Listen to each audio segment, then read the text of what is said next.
आप कहीं भी कभी भी नहीं देखे होंगे कि हमारे अपने पूर्वजों का इतिहास को इन लोगों के द्वारा बताने का काम किया जाता है। ऐसा इसलिए नहीं किया जाता है कि अगर जिस दिन आप अपने पूर्वजों के इतिहास के बारे में जान जाएंगे उस दिन से शायद उनकी खटिया खाड़ हो जाएगा। इसलिए मेरे साथियों, मैं आपको आज इस मंच के माध्यम से आपको बताने और जगाने आया हूँ और आपको कहना चाहता हूँ कि आखिर हम लोगों को इतना 85% वाले को 85 जातों में बांट करके आज तरह से तक जिस तरह से सामंतियों ने, ब्राह्मणवादियों ने, मनुवादियों ने हमारे ऊपर शोषण और जुल्म करने का काम किया है, इससे आपको लड़ना होगा और इसके खिलाफ आपको खड़ा होना होगा, तभी आप अपने समाज की रक्षा कर सकते हैं। क्योंकि हमारे बाबा साहब भीमराव अंबेडकर ने एक ऐसा आपके हाथ में ताकत दे रखा है, वो शायद दुनिया का कोई भी व्यक्ति ऐसी ताकत न दिया है और न इस जन्म क्या, अगर 100 जन्म भी लेना पड़ेगा वो ताकत ये कोई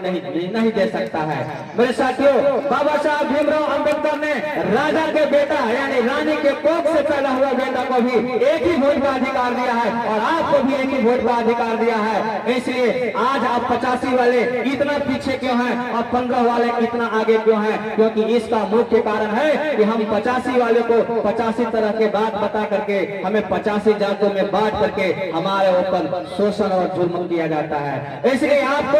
अपने बगल गिर कर तो मदद करना ही होगा, आपको ये तो दिखाना होगा कि हम 85 वाले जाग चुके हैं और एक हो गए हैं, लेकिन आपको आज प्रण लेना होगा। इस मंच के माध्यम से मैं आपको ये भी कहूंगा कि आपको सबसे पहले आपको शिक्षित बनना होगा, उसके बाद संगठित होना होगा और उसके बाद संघर्ष करना होगा। मेरे साथियों, इसलिए इस कार्यक्रम में उपस्थित सभी माताएं, बहने, अभिभावकों से मैं आग्रह करना चाहता हूँ कि आप अपने बच्चों को शिक्षा दीजिए और शिक्षा दे करके जो आपको 85 भागों में बांट करके रखा गया है, आप पहले संगठित होइए। जब तक आप संगठित नहीं होइएगा 85 वाले ऐसी मार खाते रहेगा, 85 वाले ऐसे ही जुल्म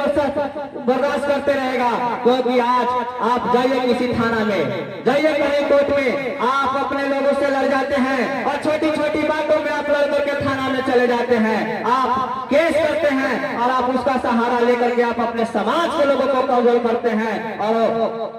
जो कोर्ट में वकील बैठता है वो आपके पैसा लेकर के आप ताकतवर बन के आपके लोगों के ऊपर ही काला नाग बन करके डसने का काम करता है। मेरे साथियों, और दूसरी बात, जो आप राजनीति का बात होता है, क्योंकि ये राजनीतिक बात है नहीं, लेकिन आज के समय में बहुत सारे लोग राजनीति करते हैं और राजनीति जब करते हैं तो राजनीति का हम लोगों को भी जानकारी लेना होगा। क्योंकि हम क्या करते हैं, जब चुनाव का वक्त आता है लोग हमें आज ना तो किसी नेता को बाबा साहब भीमराव अंबेडकर याद आते हैं, नहीं किसी नेता को पेरियार जी याद आते हैं, नहीं बुद्ध जी याद आते हैं, नहीं कोई को ललन यादव जी याद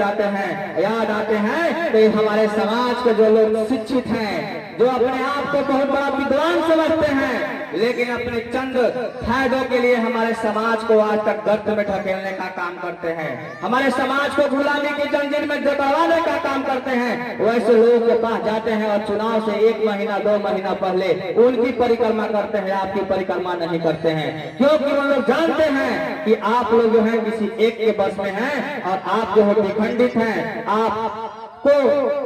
एक संगठित नहीं हैं। इसलिए हम लोगों को संगठित होना होगा और इन लोगों को, हम लोग को वार्ड से लेकर के ऊपर के जितने भी पद है सभी से हम लोग को हटाना होगा। जब हमारी आवाज पार्लियामेंट में जाएगा, जब हमारी आवाज सदन में जाएगा तो हमारी हक की बात होगा और जो हमारे संविधान को आज खतरे में डाल करके जो बड़े बड़े नेता बैठे हैं वो फिर से जो मनुवाद को लागू करना चाहते हैं, इससे अगर आपको लड़ना है मेरे साथियों, मेरे माताएं एवं बहनें, तो सबसे पहले आपको उन नेताओं को सबक सिखाना होगा जो आपके वोट को लेकर के आपके समाज के ऊपर शोषण और जुल्म करता है। लेकिन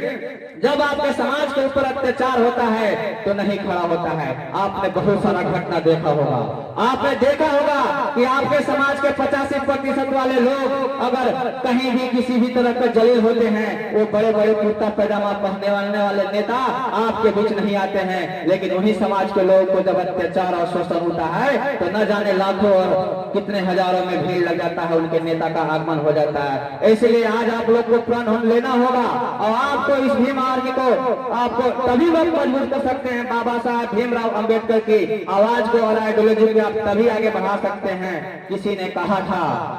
कि अच्छे पुत्र और अच्छे संतान की पहचान तभी होता है जो अपने पिता की अर्जी हुई संपत्ति को बचाए और हो सके तो उसे आगे बढ़ाने का काम करे। मेरे साथियों, बाबा साहब भीमराव अंबेडकर ने हमें बहुत बड़ी संपत्ति दिया है और उस संपत्ति को बचाना हमारा काम है। और हम करते क्या है कि हम अपने संपत्ति को भी बेचने का काम करते हैं, अर्थात कि हम चुनाव में पैसे और दारू मुर्गा पे हम अपने संपत्ति को यानी अपने वोट को बेच देते हैं और हम अपने समाज की जो हमारे पिता और हमारे अभिभावक के द्वारा जो अर्जी हुई संपत्ति यानी एक एक वोट है उसको बेच करके हम अपने समाज को गुलाम करते हैं। ये अच्छे पुत्र और संतान की पहचान नहीं है। समय का अभाव है इसलिए मैं ज्यादा कुछ नहीं कहूंगा, लेकिन इतना कहूंगा कि अगर आपको बाबा साहब भीमराव अंबेडकर की आइडियोलॉजी को आगे बढ़ाना है, बाबा साहब भीमराव अंबेडकर की सपने को पूरा करना है, तो जो बाबा साहब भीमराव अंबेडकर ने आपको एक वोट देने का अधिकार दिया है उसको आप पैसे पर और दारू मुर्गा पर बेचने का काम नहीं करें, वो अपने समाज के लोगों को देने का काम करें और जरूरत पड़े तो और किसी से दिलवाने का काम करें। लेकिन जब तक आप अपने समाज के लोगों के बीच के लोगों को नहीं चयन करेंगे, हम समझेंगे कि हमारा समाज इसी तरह से पीछे होते चला जाएगा। मेरे साथियों नेशनल जनमंच को सब्सक्राइब करें, साथ ही बेल आइकन की घंटी को बजाएं।